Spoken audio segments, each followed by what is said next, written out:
but we are most certainly the outrageous lovers of our moments of greatness. Let us, each and all of us, step into our full glory and take our respective unique places in the unique self symphony. Let us lift our voices in splendid harmony and sing the new love song that will birth the new human, Homo, Amor.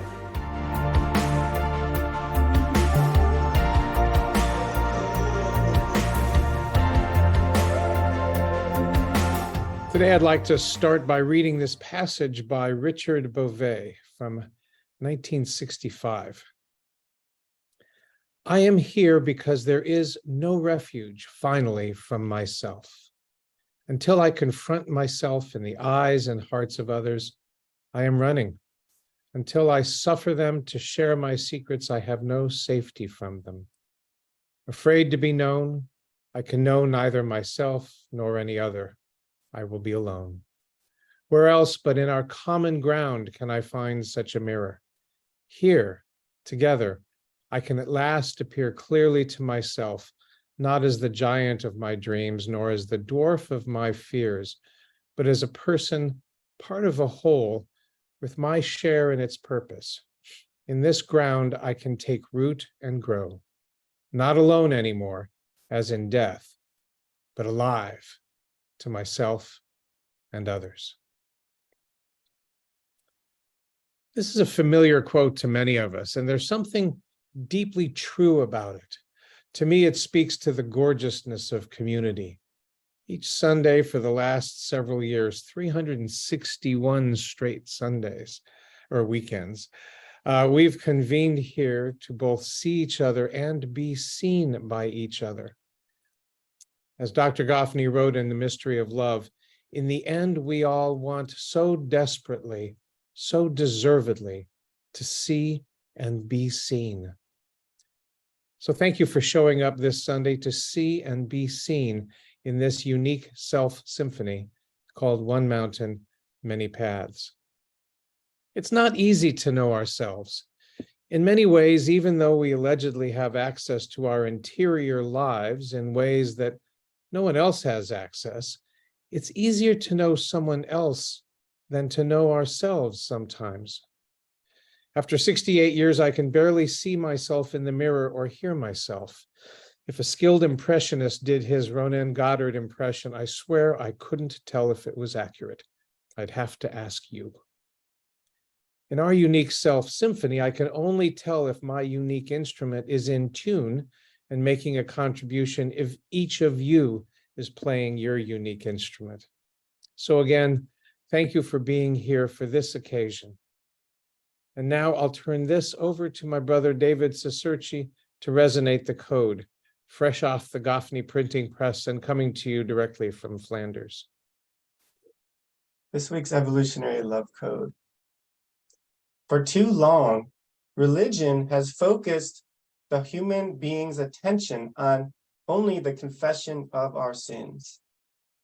It's time to focus our attention on the confession of our greatness. For all sin is, as the literal Hebrew word means, is but to miss the mark of our unique greatness. To confess my greatness, I must first be willing to confess my vulnerability. Only then can I drop the mask of false self. Only then do I realize that the truth of my essence is revealed in my moments of greatness. My unique greatness with which I am coded is the unique gift that is mine to give, the unique life that is mine to live, which explodes in unique moments of greatness, which are like the fairy dust of divinity sprinkled across the Anthropocene. I'll resonate that one more time for us. For too long, religion has focused the human being's attention on the confession of our sins. It's time to focus our attention on the confession of our greatness. For all sin is, as the literal Hebrew word means, is but to miss the mark of our unique greatness.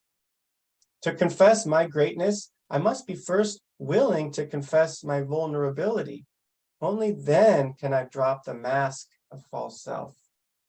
Only then do I realize that the truth of my essence is revealed in my moments of greatness. My unique greatness with which I am coded is the unique gift that is mine to give, the unique life that is mine to live, which explodes in unique moments of greatness, which are like the fairy dust of divinity sprinkled across the Anthropocene. And with that, it's my great pleasure and privilege to turn my word back to you, beloved Tom. Thank you, David. Beautiful job resonating that code. Marc asked me to stand in for him this week and asked that I do a deep dive into our Unique Self Process book. Marc and I are putting the finishing touches on a book designed to empower its readers to awaken as their evolutionary unique self, based on a retreat that a group of us, including Dr. Marc, designed, in which I co-led several times at Shalom Mountain Retreat Center in the Catskill Mountains of New York. So some of what I'll talk about today, in fact, much of what I'll talk about today, is drawn from that. In earlier episodes of One Mountain, Many Paths, Marc has already laid the groundwork for much of that book, which I won't repeat here, with deep apologies to those of you who are here for the first time. If today's topic intrigues you and you like to dive deeper, then we'll go today, but don't want to wait for the publication of our book. I encourage you to become a member of One Mountain and take advantage of the Awakening Your Unique Self course on our website. Kristen will tell you how to do that in a few minutes. But I'll tee this up by reading one version of Marc's statement of who you are. What is your identity as a unique self? You are an irreducibly unique expression of the love, beauty, love, intelligence, love, value, and love, desire of all that is, that lives in you and as you and through you, that never was, is, or will be ever again other than through you. And as such, you have an irreducibly unique perspective and an irreducibly unique quality of intimacy that together foster your unique gifts, your unique way of being that addresses a unique need in your unique circle of influence and intimacy. Your unique gift is what capacitates you to stand on the abyss of darkness and say, "Let there be light." For it is through your unique gift that you illuminate a part of the corner of the world that would otherwise be dark. You love open a corner of reality, interior or exterior, that otherwise would be unlove. Giving your unique gift is the unique obligation, the unique responsibility, the unique joy in your life. It is the very purpose of your being and of your becoming. It is only truly possible if you know your true identity, you confess your greatness, and take your unique risk. It's a lot to take in, isn't it? How do we even go about awakening to this vision and this version of ourselves? As I intimated in the intention setting, it has to do with developing the capacity to see ourselves in full. We need to see both the uniquely sacred and glorious gift that each of us is, and to see the ways that we obscure our own ability to see ourselves as a unique gift. We call this process unique self-clarification. Clarification is really the key word here.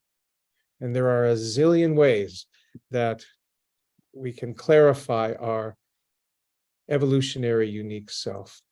We'll just drop in on a couple of them today. I'd like to give you a taste of one dimension of this process, that is the seeing of our false core statement and of our moments of greatness. First, the false core sentence. What do we mean by false core sentence? It's a statement, a false one, that one concludes about oneself and usually emerges in childhood and has the ring of truth to it, despite its falsity. The false core sentence becomes an organizing principle in our consciousness. In fact, it becomes part of the lenses of our own personal goggles. We start to see everything, hear everything, experience everything through a lens that sounds like you aren't or you are. Each of us has our own false core sentence. Mine, which I went through this process many years ago, is I am unlovable. I am unlovable. Can you imagine what it is to go through a life and have that drumbeat? Maybe there are some of you who have that drumbeat in the back of your thought. Oh, I'm fundamentally unlovable. But it might be something else. We'll get to that in a minute. The thing about the false core is that we're usually not conscious of its presence in our lives. It operates in the background, thrumming away, providing a sort of soundtrack to our daily experience. Let's go with that musical metaphor for another minute. Imagine a really horrible music track that you're not fully conscious of, but is affecting your mood, and not in a good way. It's real, it's there, you just haven't identified it yet. The subliminal lyrics, just out of reach of your awareness, keep coloring your experience, with the chorus quietly singing, I am broken, the world is broken, all is very much not well. Always playing in the background. So how do we get at this false core? How do I get at my particular false core? Well, here's the lightning version. We have a longer version in the book. Identify a time from any phase in your life, very likely early, but any phase will do it to start this out, when you had an experience of crisis or failure that caused an intensely negative emotional reaction. That's the key, intensely negative emotional reaction. Now think about, feel the emotional flavor, texture of that experience, and see if you can describe it in a few sentences. Now, it may involve hurt or anger or sadness or hopelessness or fear, but see if you can take that powerful negative emotional response and distill it into a sentence or two. Now see if you can, going back in time, to find the earliest time in your life when you can locate that same emotional experience. It's not the same circumstance. It might be an entirely different situation. The fact pattern is not what we're going for here. What we're looking for is the same quality of your inner, deeply negative, strong emotional experience. See, what happened is at this earliest time that you can remember, and maybe even at a time you can't remember, you interpreted the experience and came to a conclusion about yourself. What does this event tell you about yourself? What does this core experience mean about you? Then the next step in this process is to gather that up into a single sentence in the first person that captures the essence of your false core conclusion about yourself. I'll just throw out a bunch of candidates. I am alone. I'm invisible. I'm weak. I'm a burden. I'm too much. I'm boring. I'm bad. I'm wrong. I'm unworthy. Can you feel the texture of this?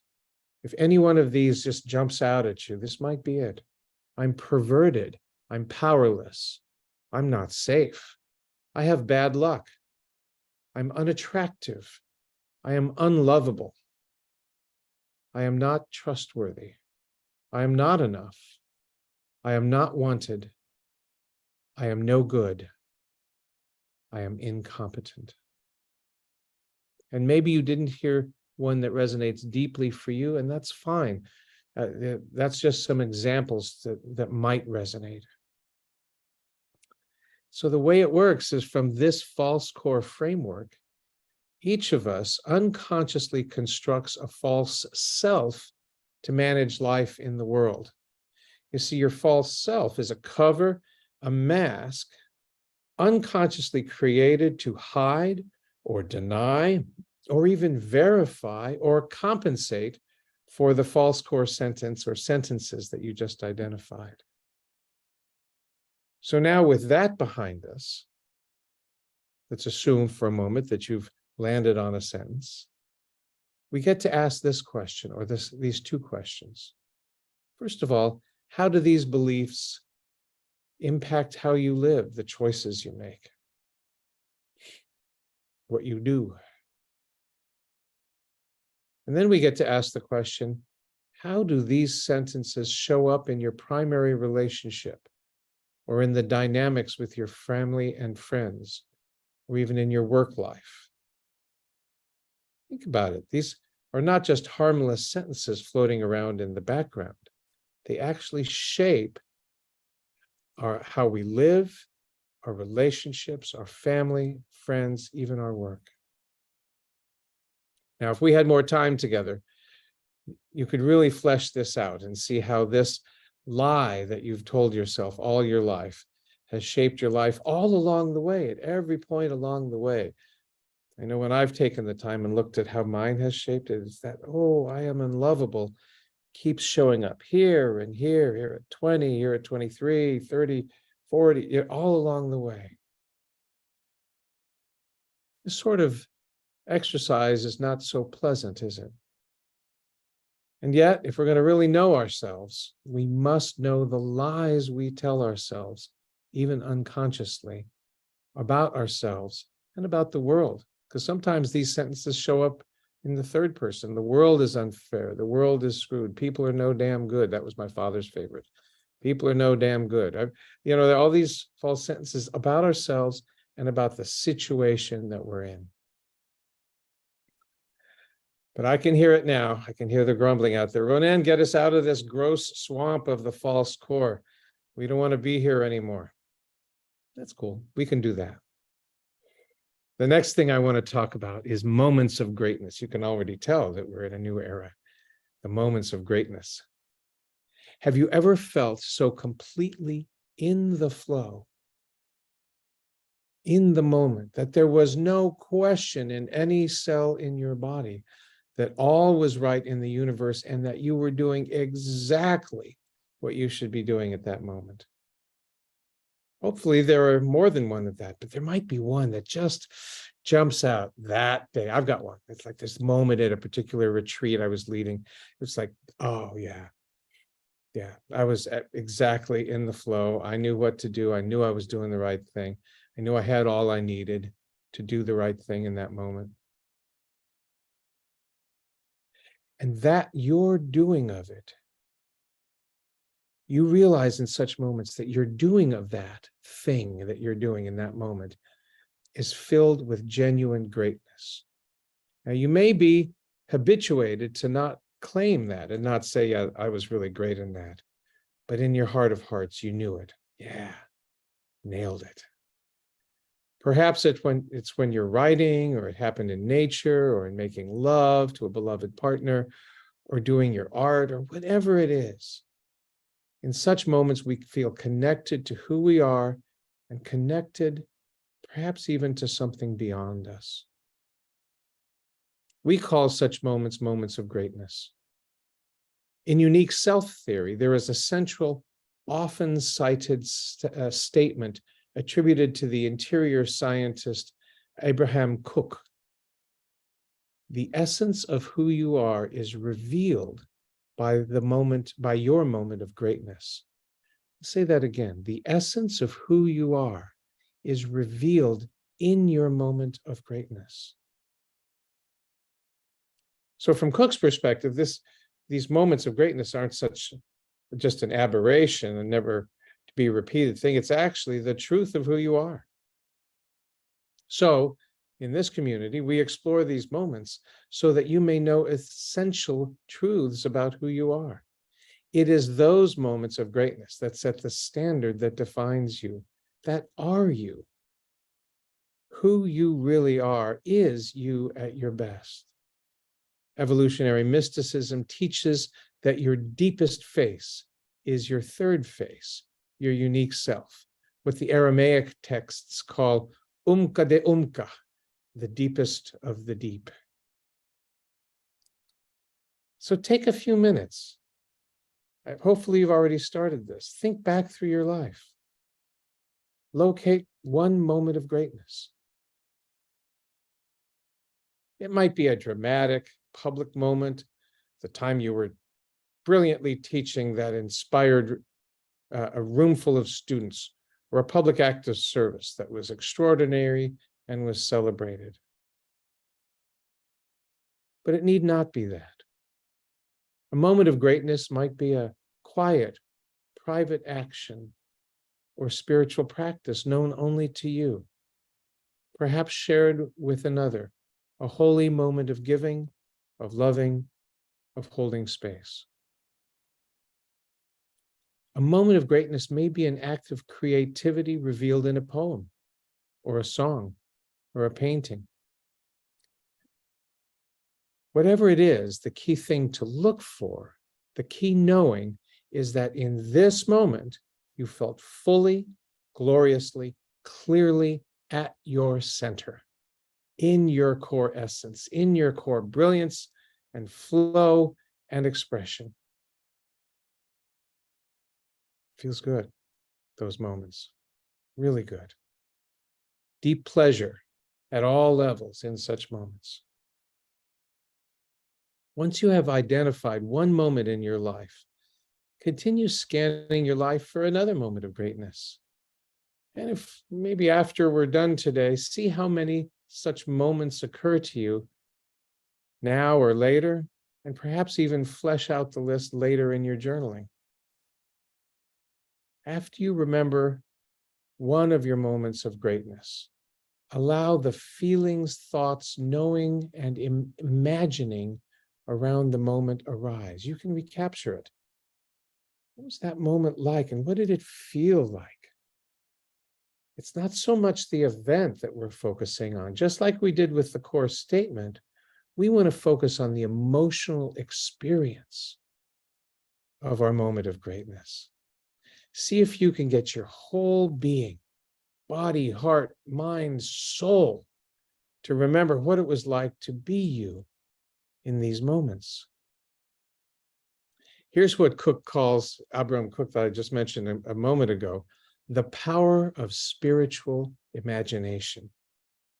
It's a very important tool. Imagine that what I've said is true, that what you've just evoked in your memory and your emotions is revelatory of who you really are, what your essential nature really is. Yes, you have only thought of a few of your moments of greatness, so there's a good bit of your essential self that you've still left out. But what you've just recorded is true of you, an honest story of who you really are. So now that we've seen both the false core and the moments of greatness, and really afterwards, we're done today, please take some time and flesh it out even more. But now that we've seen both, how can this seeing of both of them impact our lives? One way is to get so familiar with both and all the territory in between that you can start to make conscious choices about going back and forth along the distance between them. For you musicians in the room, in the Zoom room, you might recognize this a little bit like running scales on a piano or up and down the neck of a guitar. You see, if you find yourself one day playing 3 octaves below middle C, but you're thinking, gosh, I'd sure rather play 3 octaves above middle C today. You first need to recognize that you're playing 3 octaves below middle C. That's the false core self, or the false core. I'm playing too low a note. I don't prefer 3 octaves below middle C. So then you say, well, I prefer a higher note. If you're so familiar with your emotional content of your moments of greatness, you can actually use that spiritual imagination that Cook talked about and bring yourself back up above middle C and perhaps all the way up to 3 octaves above middle C. Now, in the book, of course, we walk through a whole method of doing that, but you can do it without that method. It's just a matter of recognizing, oh my goodness, I'm living out of my false core sentence. Oh my goodness. Recognizing that, and then straightening up and saying, wait a minute, what was that emotional content of the moment of greatness? And see if you can use that spiritual imagination and reclaim it and revivify your moment of greatness in the here and in the now. Run that scale all the way down from your false core up to a moment of greatness. And you can have a moment of greatness right now. Just get deeply acquainted with this emotional content of your moment of greatness. Can't imagine too many more important processes, particularly if you find yourself slogging around in your false core sentence day after day. It's a dark place. So find that emotional comfort with the emotional quality of your moment of greatness. With practice, you can actually choose to be who you truly are. So here's how it works for me. In those times where the only voice I can hear in my head is doing its "I am not lovable" chant, and I'm feeling alone, desperate, and questioning why I even bother, I can call upon my moment of greatness. I just remembered vividly. I have this singular one I mentioned earlier. And then I invoke the glorious emotional state that accompanied that moment. I can start to pull myself out of that self-pitying lie and once again live in alignment with the truth of who I am as a divine, evolutionary, unique self named Ronen. This isn't some sort of New Age affirmations practice in which I try to talk myself into being great. No. This is not that. This is deep soul work in which I practice claiming my divine birthright, the right to fully express the sacred worth of my life and step up to my unique obligation to offer my gift to my circles of influence and intimacy. This work, the claiming of our moments of greatness as clarified expressions of the evolutionary divine love itself, is not only essential at the personal level for those among us in the cosmoerotic humanist community who are choosing to eroticize our lives, give them kind of divine pleasure, but it's also essential in the creation of the unique self-symphony on which the very fate of humanity rests. We may not be the giant of our dreams, but we are most certainly the outrageous lovers of our moments of greatness. Let us, each and all of us, step into our full glory and take our respective unique places in the unique self-symphony. Let us lift our voices in splendid harmony and sing the new love song that will birth the new human, Homo, Amor.